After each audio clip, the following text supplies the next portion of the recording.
Es agua viva que sacia mi sed. Tu gozo en mí es esa fuerza que siento sin ver.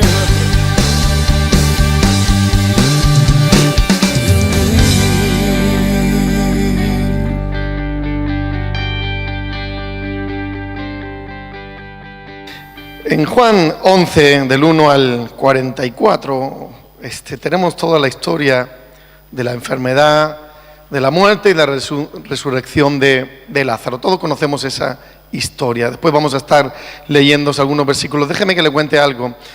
Wilma Rudolph fue la hija número 20 de 22 hermanos.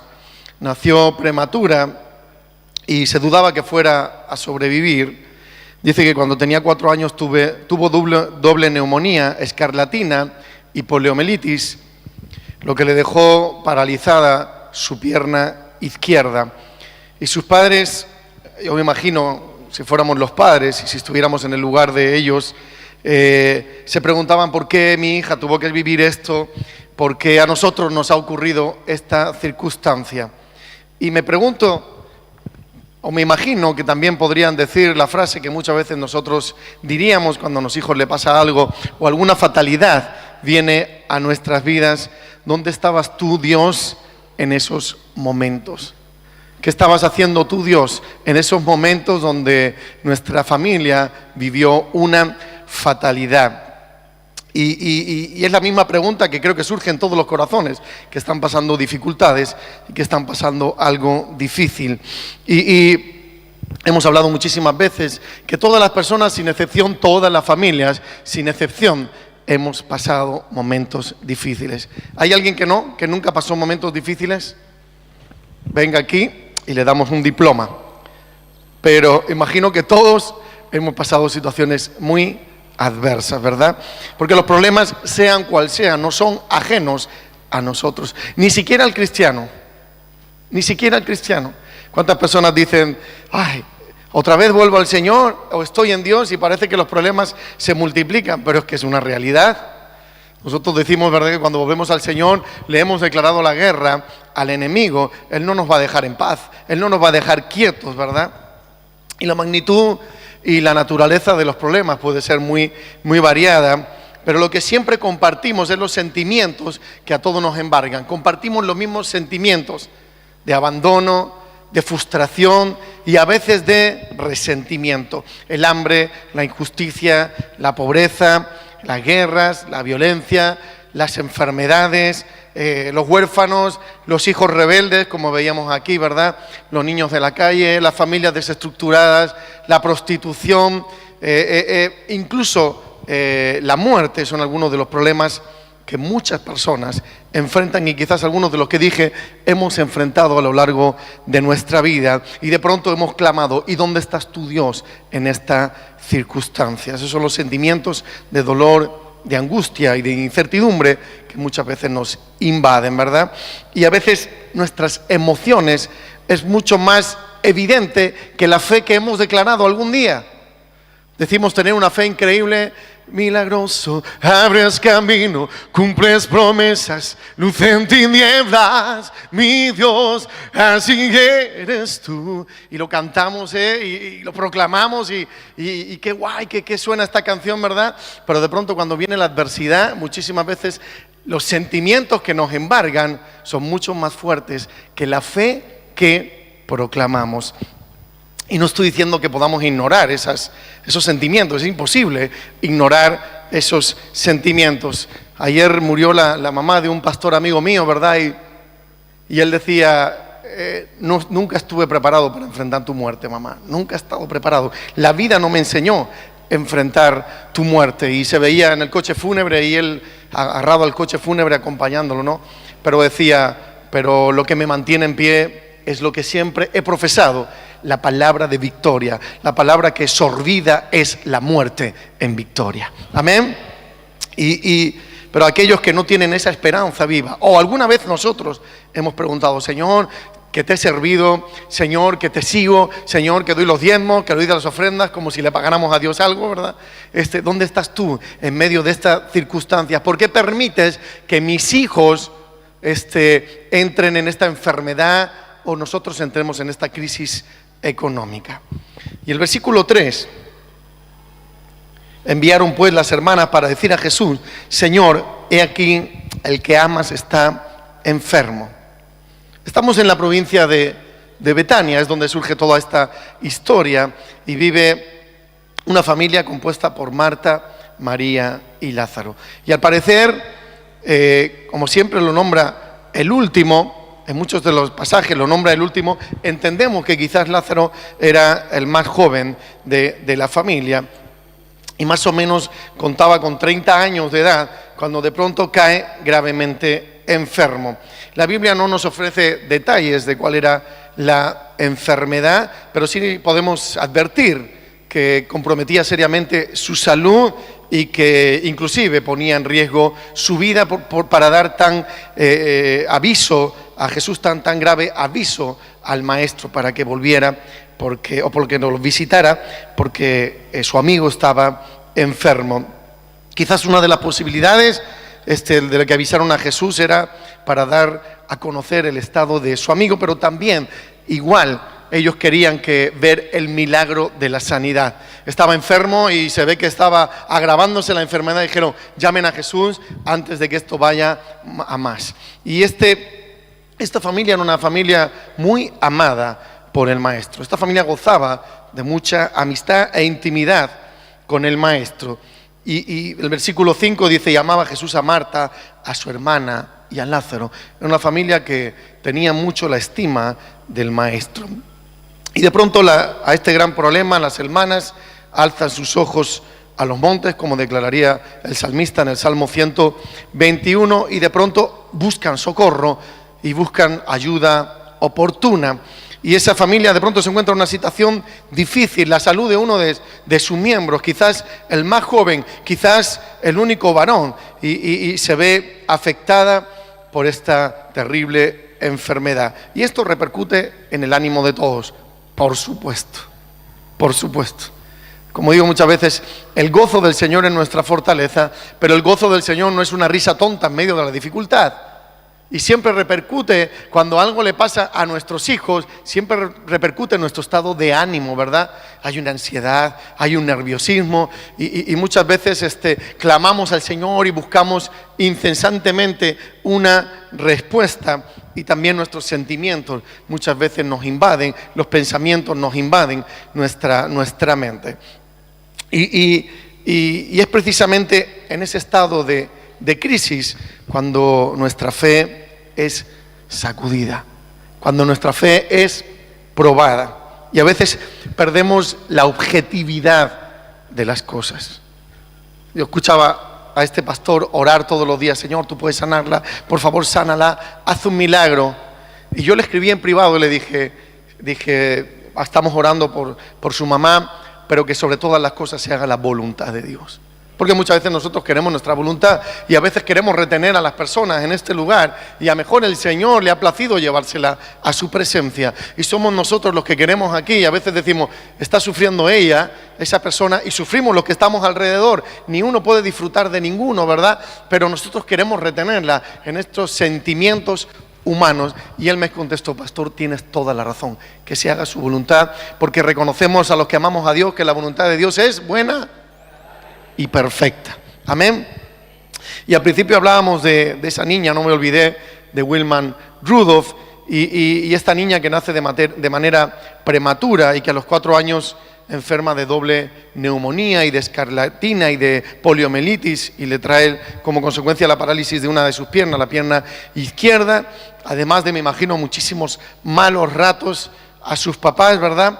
Y me imagino que cuestionaron de alguna forma la existencia del Creador, o por lo menos que el Creador haya estado en medio de esta situación. Quizás pensaron que Dios se dio la vuelta porque los ángeles estaban armando bullicio y ¿qué está pasando? Pongan orden, por favor. Y cuando se volvió, su hija estaba enferma y de pronto al Señor se le escapó nuestra situación, pero Dios tiene todo al control. Amén. A Él no se le escapa nada. Y quizás nosotros también en momentos difíciles podemos tomar esa actitud y preguntar, ¿dónde está tu Dios ahora? ¿Dónde estás tú? ¿Dónde está tu mano poderosa? Me dijiste, yo soy Jehová Jireh, tu proveedor, soy Jehová Rafa, tu sanador, pero ¿dónde estás ahora? Porque mi hijo está enfermo y no tiene vistas de sanarse, la enfermedad casi va a peor, o Lázaro, la enfermedad se agrava por momentos, ¿verdad? ¿Dónde estás tú? Oh Dios. Y quizás algunas veces nosotros lo hemos preguntado, y a veces hemos preguntado, ¿no eres tú el Dios Todopoderoso? ¿No dices que el que se acerca a ti, y el que llama se le abrirá, y el que pide recibe, y porque ahora no pido? Y el Señor le dijo a sus discípulos, pedís y no recibís, porque pedís mal para vuestros propios deleites, y a veces es para vuestros propios sentimientos, para vuestros propios propósitos, que no están mal, pero Dios siempre los tiene mejores. Amén. Los propósitos de Dios siempre son mejores, ¿verdad? Y a veces centramos única y exclusivamente nuestra atención en nuestros sentimientos y nos desvían del propósito principal. Porque a veces queremos que desaparezca esa prueba de golpe, queremos que Dios ponga una varita mágica y que desaparezca esa prueba de golpe, y a lo mejor el Señor dijo, ¿sabes qué? Esa prueba es todo lo que me estás pidiendo. Me has pedido madurez, me has pedido crecer en mí, me has pedido ver milagros, y necesitamos pasar esa prueba, no rodearla ni saltarla, pasar la prueba para poder enfrentar nuestra vida o enfrentar nuestra fe a aquello que muchas veces dijimos o pensamos que podría venir. La enfermedad, el dolor, la amargura, y siempre dijimos, no Señor, yo tendré en fe en ti de que lo voy a soportar, y muchas veces la prueba viene a confrontar nuestra propia fe. Amén. Aunque no lo parezca, Él está actuando a nuestro favor. El versículo 4 dice, oyéndolo Jesús dijo, esta enfermedad no es para muerte, sino para la gloria de Dios, para que el Hijo de Dios sea glorificado por ella. Y yo me pregunto, ¿y qué hace Jesús mientras nosotros nos revolcamos de dolor? ¿Qué hace Jesús? ¿Se goza vinándonos? Diciendo, aguanta un poquito más, puedes aguantar más. A ver, ángeles o demonio, apriétale más la enfermedad. Y muchos pensamos que pero Dios no es así, ¿verdad? Todo tiene un plan y tiene un propósito, aunque nuestra mente limitada a veces no podamos entender el propósito y el plan de Dios, ¿verdad? Quizás estará Dios indiferente ante nuestro dolor, estará impasible ante la gravedad de nuestra situación, ¿verdad? Pero vamos a ver qué hace Jesús mientras nosotros pasamos por dificultades. Y de pronto Jesús recibe el mensaje, cuando Jesús oyó esto. Y uno de los atributos de Dios es la omnisciencia. Dios lo sabe todo, de cada momento, de cada circunstancia y de cada temporada. Dios lo sabe todo. Amén. Es el pleno conocimiento. Dios tiene pleno conocimiento de todas las cosas y de todos los asuntos de este mundo. Eso incluye la necesidad de cada uno de nosotros. Eso incluye la necesidad de cada uno de sus hijos o no. De aquellos que proclamamos ser hijos de Dios, no por nuestros méritos, sino por los méritos de Él, ¿verdad? Y de pronto dice, esta enfermedad no es para muerte. O sea, Jesús estaba calificando la enfermedad de muerte. Le habían dicho, está enfermo. Y Él ya calificó la enfermedad para muerte. Él sabía lo que iba a suceder y sabía que esa enfermedad era grave. Y de pronto dice, ¿cómo no es para muerte? Y después se muere. Pero Él está hablando de otra muerte. Él estaba hablando de la muerte que muchos de nosotros experimentaremos y la resurrección que experimentaremos cuando Él venga. Y Él está hablando de esa muerte que nosotros, todos de nosotros, dormiremos. Ahí estaba hablando del verbo dormir, en el sentido de dormir hasta que Él venga, hasta que Él regrese. Y Jesús dice que esta enfermedad más adelante tiene un propósito divino que cumplirse en la vida de Lázaro y aquellos que le rodeaban. Y el primer propósito de las dificultades, el primer propósito de los problemas. Primer propósito de las graves crisis que muchas veces vienen a nuestra vida es que podamos dar gloria a Dios en medio de ellas. Es que sigamos dando gloria a Dios. Porque dice Romanos 8:28, a los que aman a Dios, todas las cosas suceden a bien. Todas, en cualquier circunstancia. Si solamente venir a los pies de Cristo nos diera una vida llena, plena de felicidad, completa, en cualquier momento, si nos lo diera todo, no valoraríamos. ¿Usted ha imaginado rodear a sus hijos de todos los regalos y de todos los placeres de esta vida? ¿En qué se convertirían nuestros hijos? En los peores tiranos del mundo. No valorarían nada. Si le diéramos todos los placeres, todos los regalos, todo lo que ellos creen que necesitaran o les gustara, ellos no valorarían nada. Serían personas sin sentimientos. Porque muchas veces el Señor nos permite pasar por enfermedades. Como digo, muchas veces pasamos por el hospital y decimos como si fuera un monumento: este es el hospital de la fe nuevo, ¿verdad que es bonito? ¿Y cuándo un hospital es bonito? Y lo decimos, ¿verdad? Que qué bonito es el hospital, que uy, qué grande, que mira que... Pero cuando entras dentro y te das cuenta toda la gente que está sufriendo, entonces empieza tu mente a divagar o a pensar en la realidad y decir: gracias, Señor, porque mis hijos tienen salud. Gracias, Señor, porque tenemos salud. Gracias, Señor, por todos los años que nos has dejado disfrutar de la salud. Señor, ayuda a esta gente y entra la misericordia en nuestras vidas. Amén. Y en segundo lugar, nos ayuda a fortalecer nuestra fe.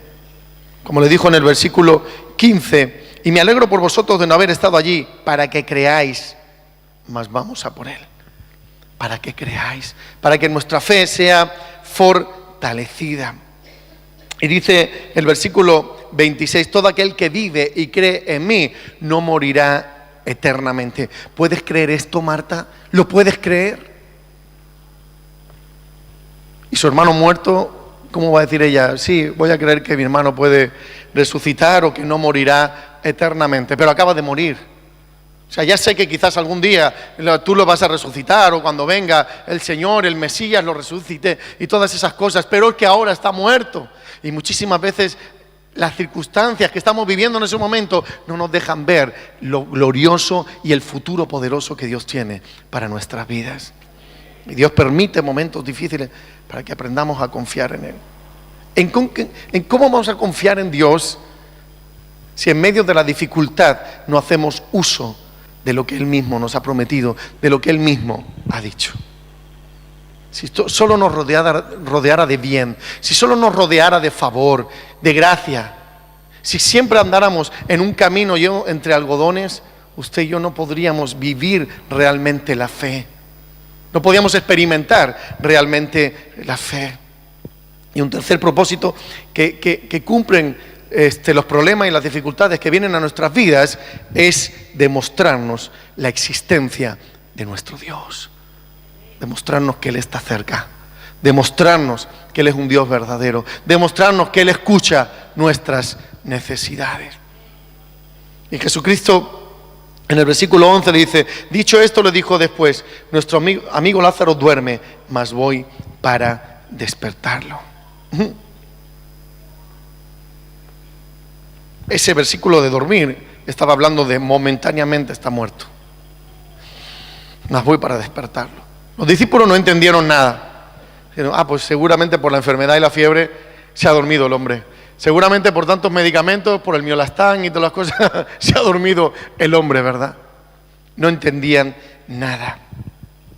Y cuando llega allí, Jesús de pronto ve la roca puesta. Y en el versículo 43, el Señor le dice: Lázaro, sal fuera. Y ante la mirada atónita de todas las personas allí reunidas, el que hacía 4 días que estaba muerto, de pronto vuelve a la vida. Solo Dios puede dar vida. Amén. Solo nuestro Dios puede dar vida. Y para que Jesús pudiera hacer eso, tenía que ser el mismo Dios encarnado. Esta enfermedad de Lázaro que le llevó a la muerte tuvo propósitos maravillosos. No solamente llamar la atención al problema o la dificultad, sino sobre el poder y la gloria de nuestro Dios. Amén. ¿Y dónde está Jesús? A nuestro lado. En el versículo 33, Jesús dice: al verla llorando y a los judíos que la acompañaban también llorando, se estremeció en su espíritu y se conmovió. Y dijo: ¿dónde le pusiste? Le dijeron: Señor, ven y ve. Y después en el versículo Juan 11:35, es el versículo más corto de la Biblia, dice: Jesús lloró. Marco Tulio dijo: en cuanto a la adversidad, difícilmente la soportarías si no tuvieras un amigo que sufriese por ti más que tú mismo. Los problemas son a veces pesadas cargas que se vuelven todavía más profundas si no tenemos a alguien en quien compartir la verdad. ¿Cuántas veces nos guardamos nuestras cargas, nuestra pesadez, verdad? Los problemas y las dificultades, y sentíamos que ya no podíamos más, que teníamos que repartirlas, decir, necesito a alguien en quien compartir mis cargas. Pero hay mucha gente que viene y me dice: no, pastor, no quise cargarle. No quise hablar con usted y no quise cargarle. Y yo le dije: mira, siempre le digo lo mismo, si yo tuviera que cargar el peso de cada uno de ustedes de sus cargas, yo moriría al instante. Sería imposible para mí poder llevar sus cargas. Entonces, ¿qué hago yo? Ustedes me traen sus cargas y yo se las dejo a los pies de Cristo. Amén. Porque Él dice que nosotros dejemos las cargas ante los pies de Jesús. Yo le pregunto a Jesús qué es lo que hay que hacer, porque yo no soy el maestro que lo sabe todo. Él es el maestro, Él es el pastor principal. Amén. Y yo le pregunto: Señor, ¿qué podemos hacer? ¿Qué puedes hacer? ¿Qué vas a hacer? Porque yo sé que Dios siempre va a hacer algo. Amén. El que tiene una mente de fe siempre cree que Dios va a hacer algo. Abraham subió al monte y pensaba que iba a matar a Isaac y que Jesús lo iba a levantar, o Dios lo iba a levantar, pero ¿saben qué? Creía que Dios tenía que hacer algo. No sabía qué, pero sabía que Dios tenía que hacer algo, porque los que aman a Dios, los que tienen una mente que piensa con la fe, sabe que Dios siempre va a cumplir su palabra. Yo estoy con vosotros todos los días hasta el fin del mundo. Amén.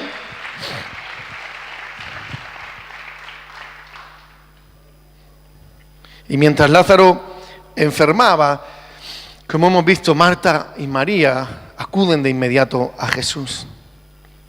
Y a mí me sorprende la actitud aparente de indiferencia que de pronto tiene Jesús. Dicen: tu amigo está muy enfermo. Y Jesús no dice: vamos a dejarlo todo corriendo. No. Imagínense que que Lázaro vivía en Alboraya. Y Jesús dice: vamos a ir un momento a Sagunto, vamos a comprar unas cositas y ya vamos a visitar a alguien allí y después vamos a... Pero si estás gravemente enfermo, pero Jesús, ¿qué te pasa? O sea, te decimos algo que es grave, urgente, y en vez de bajarte del trono, Dios, en vez de salir corriendo a por nosotros, te quedas sentado en el trono. Y eso nos sucede a nosotros a veces. Queremos que Dios se baje del trono, corriendo a nuestra necesidad. Pero ¿saben qué? Dios tiene el tiempo exacto. No es cuando nosotros queremos. Dios no llega temprano, pero tampoco llega tarde, nunca. En el momento indicado.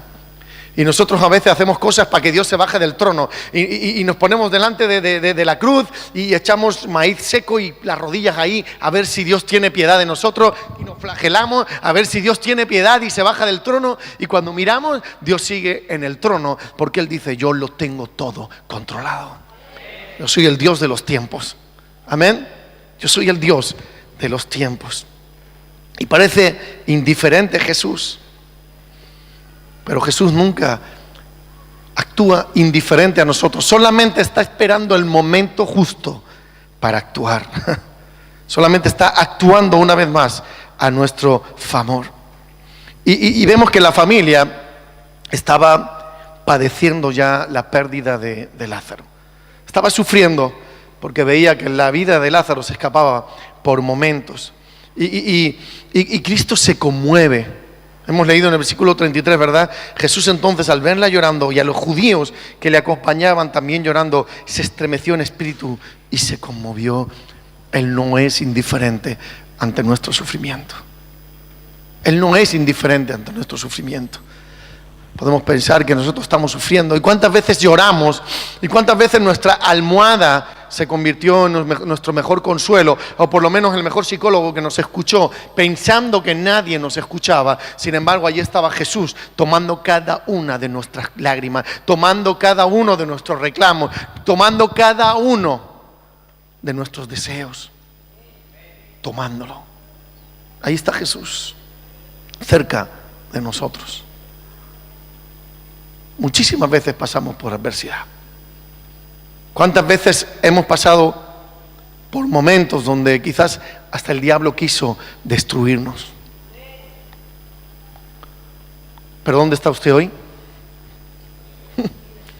En la casa del Señor, en este lugar, victoriosos, escuchando su palabra. Le hemos adorado, ¿verdad? Estamos de pie. Si el diablo no nos pudo tumbar en todos estos años, si Jesús estuvo a nuestro lado, si nosotros seguimos al lado de Jesús, nunca nadie nos podrá destruir. Amén. Jamás. Mire que lo intentó. ¿Y cuántas veces parecía que lo conseguía? Vino por nuestras vidas, vino por nuestro matrimonio. Trató de tocar a nuestros hijos, trató de tocar nuestra vida y no lo consiguió. Porque Jesús está cerca. Amén. Porque dice que el diablo anda como león rugiente buscando a quien devorar. Pero nuestro Jesús no es como león. Dice que Él es el león de la tribu de Judá que nos defiende. Amén.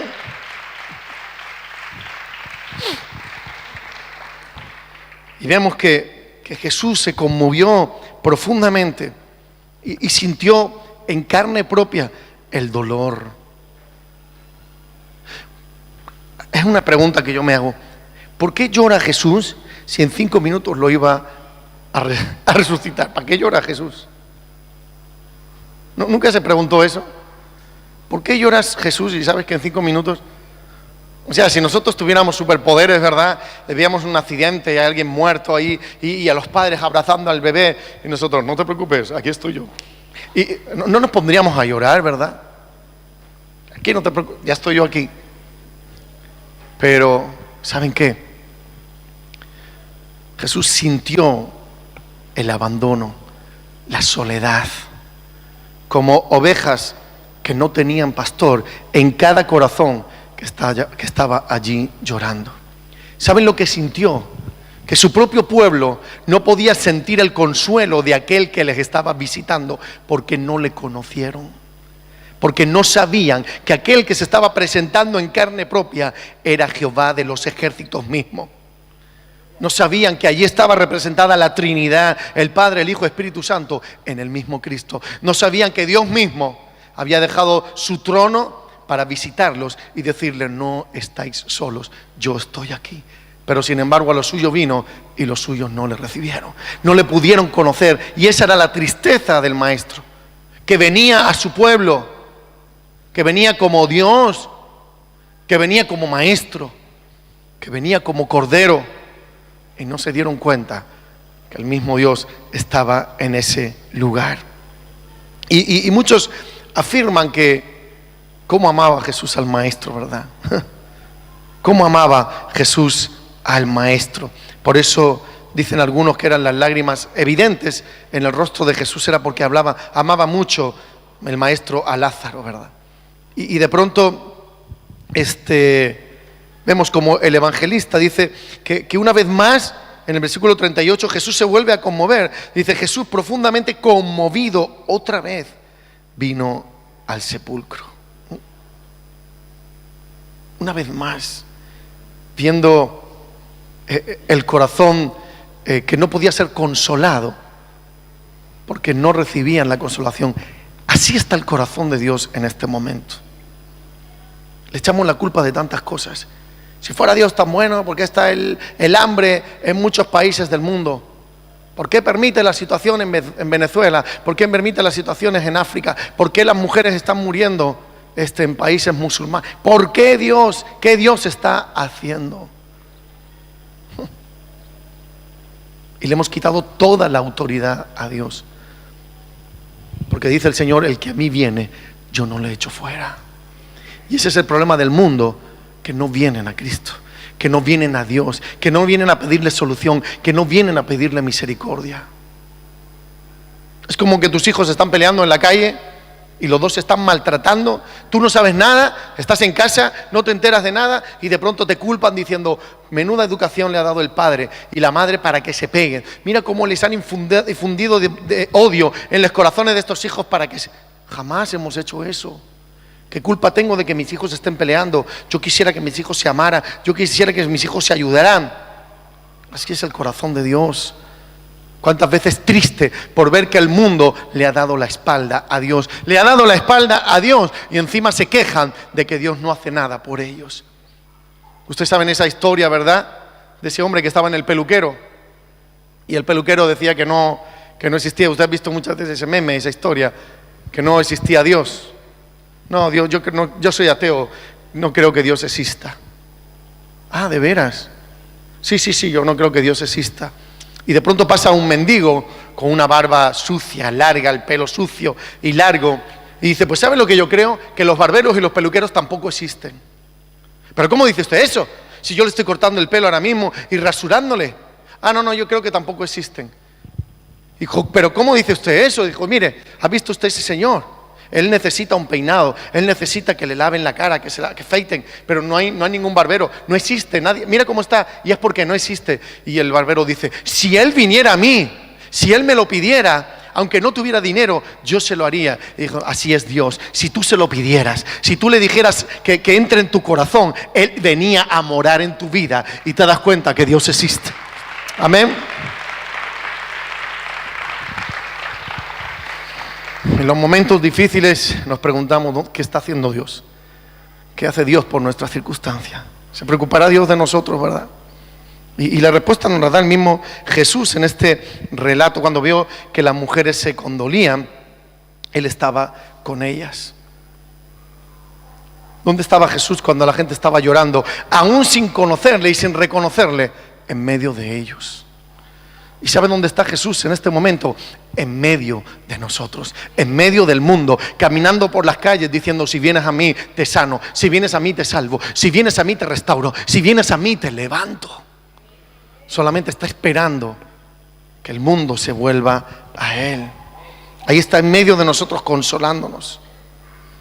Y muchas veces no nos damos cuenta porque fijamos nuestra mirada más al dolor y nuestras circunstancias que a la fe, que a su presencia. Y posiblemente hemos escuchado muchísimas veces personas cuestionar a Dios. ¿Dónde está Dios? Hay gente que me dice, es que si Dios existiera, no habría hambre en África. Yo le diría, ¿y tú estás mandando algo? En vez de echarle la culpa a Dios, ¿qué estás haciendo tú? ¿Alguna vez mandaste? No, pero le echas la culpa a Dios por lo que tú no estás haciendo, por lo que el ser humano ha creado. Posiblemente el Señor conoce de sufrimiento. Posiblemente Dios conoce de sufrimiento. ¿Dónde estábamos nosotros cuando su Hijo moría en la cruz del Calvario?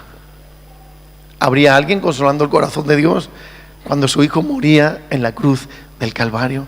Él sabe de soledad, Él sabe de sufrimiento, por eso Él sabe de consuelo. Amén. ¿Se acuerdan de ustedes de la niña esta que decía al principio? Wilman Rudolph, con doble neumonía y poliomielitis y escarlatina, que quedó casi paralítica. Quizás sus padres se preguntaron dónde está Dios, pero dice que a la edad de 9 años se quitó el aparato de metal de su pierna, del cual dependía para poder caminar, y empezó a andar sin ese aparato. A los 13 años ya conseguía andar rítmicamente, con un buen ritmo, y los médicos dijeron que esto era un milagro, que nadie se recuperaba de esa forma. Así que ese mismo año, con 13 años, decidió ser corredora. De casi no poder andar a ser corredora. Así que decidió tomar parte de una carrera y quedó la última, pero corrió la carrera. Durante los siguientes años participó en multitud de carreras.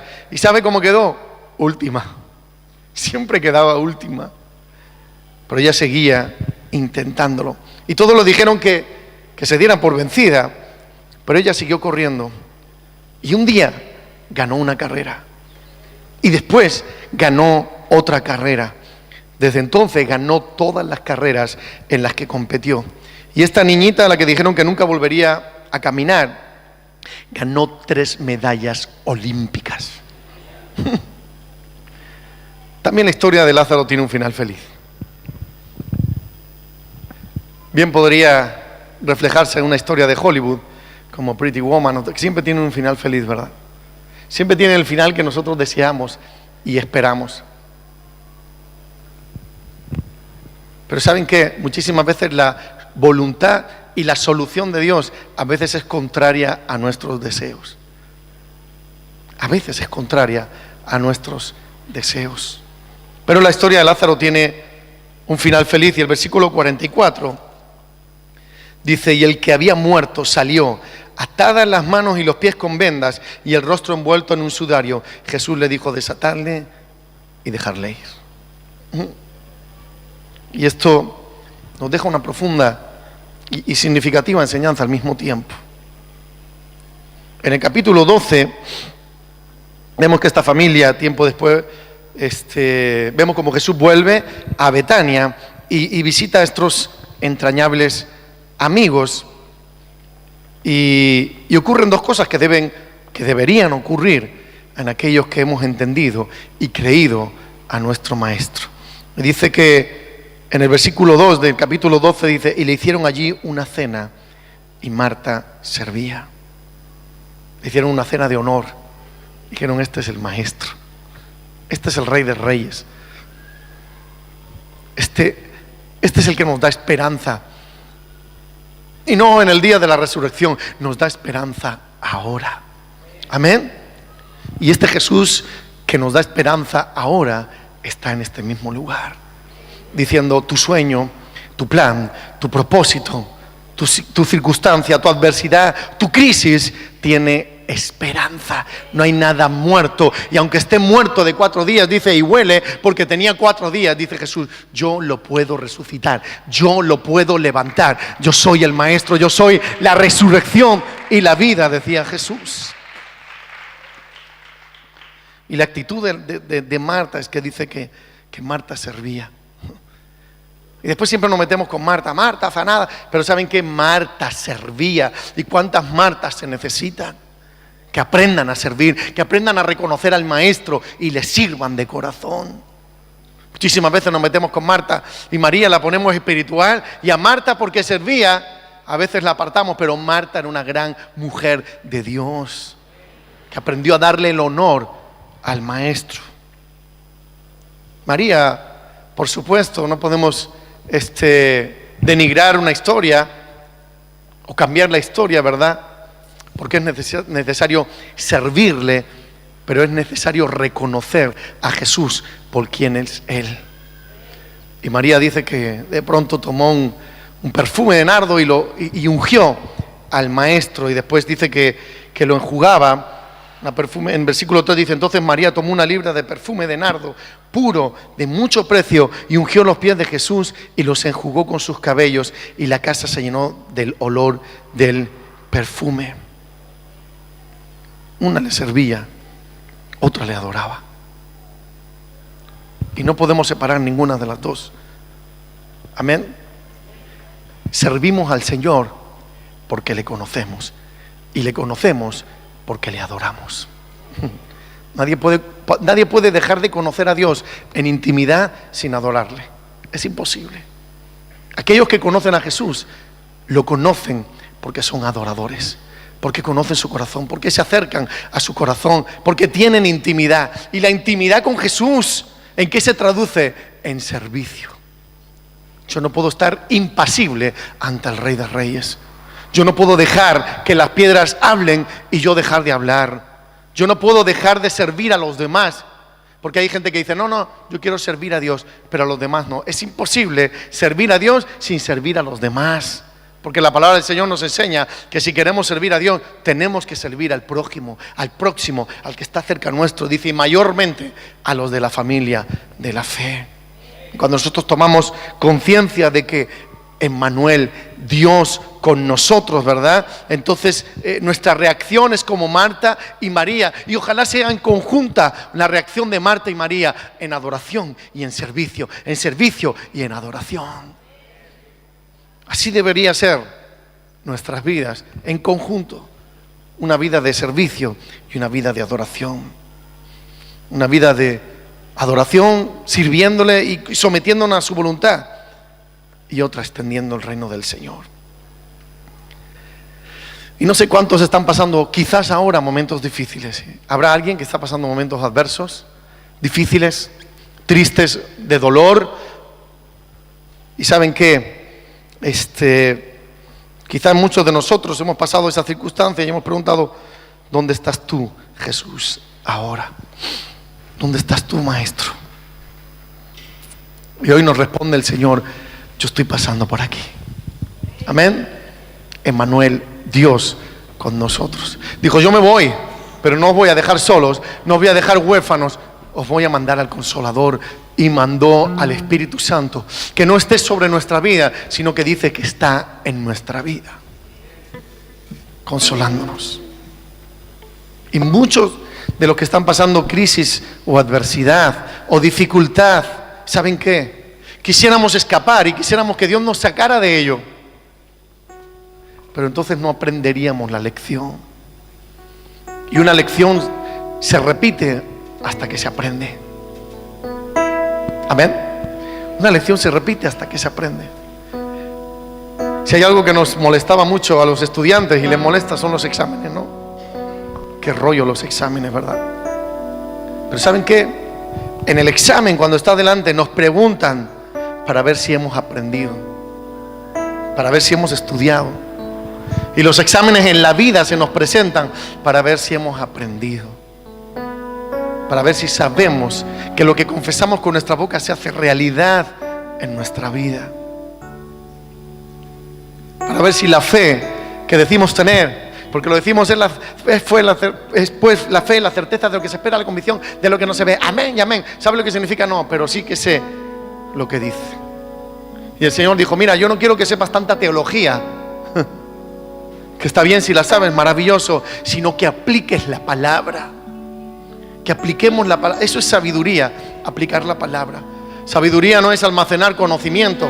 Me he aprendido 5 libros en este mes. No sirve para nada si no los aplicamos. Y el Señor dice hoy: yo quiero que aprendas a aplicar la fe, a creer en mí. ¿Saben lo que es la fe? La fe, creer en el Señor, creer que nuestro Maestro está a nuestros lados, que la circunstancia que estamos pasando, que la adversidad que estamos pasando no nos va a dejar muertos ni encerrados en una tumba, sino que el mismo Maestro va a pasar por al lado nuestra y nos va a decir: levántate en el nombre de Jesús. Y que la adversidad que estamos pasando, ¿saben qué? Al fin y al cabo Dios lo ha permitido. A veces nos metemos nosotros en berenjenales, pero eso es otra historia. A veces por nuestra desobediencia, reiterada desobediencia, a veces la justicia de Dios nos alcanza, o la justicia humana nos alcanza.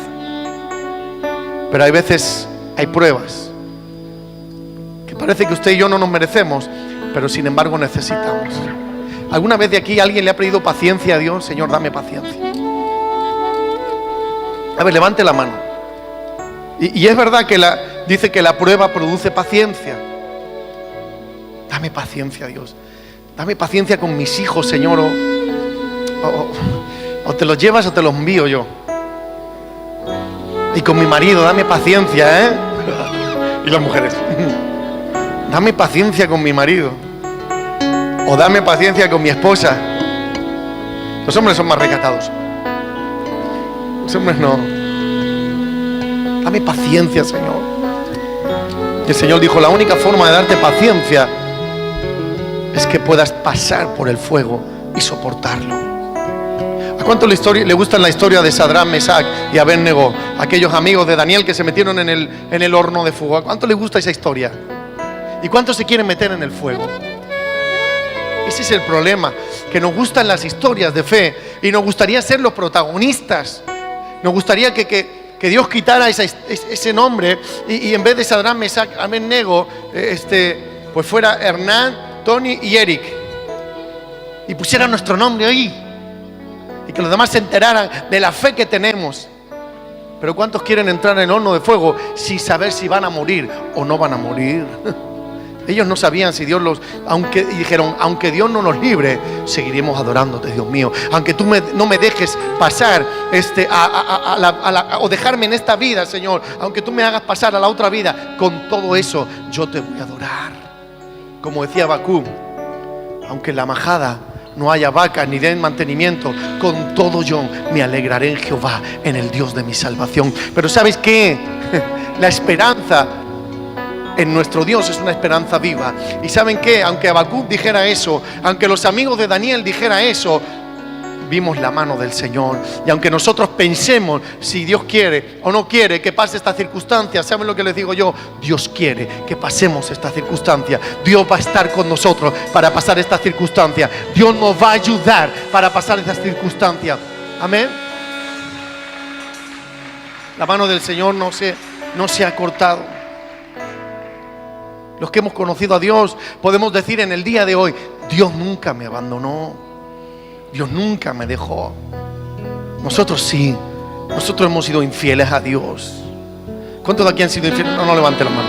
¿Cuántos de nosotros hemos sido infieles a Dios? Muchísimas veces, muchísimas, aún conociéndole, hemos sido infieles a Dios porque no hemos obedecido su palabra. Y encima pensamos que las cosas nos van bien. Yo sé mucho, llevo muchos años en la iglesia. ¿Saben qué? Tirarte 30, 40 años en la iglesia no es sinónimo de que un día vayas a estar en el reino de los cielos. Eso no es sinónimo. Estar en la iglesia no es sinónimo de ser salvo. Ser salvo es que el Espíritu Santo esté en nuestra vida, que Dios sea nuestro Dios, que Cristo sea nuestro Señor, que Cristo sea nuestro Salvador. Amén.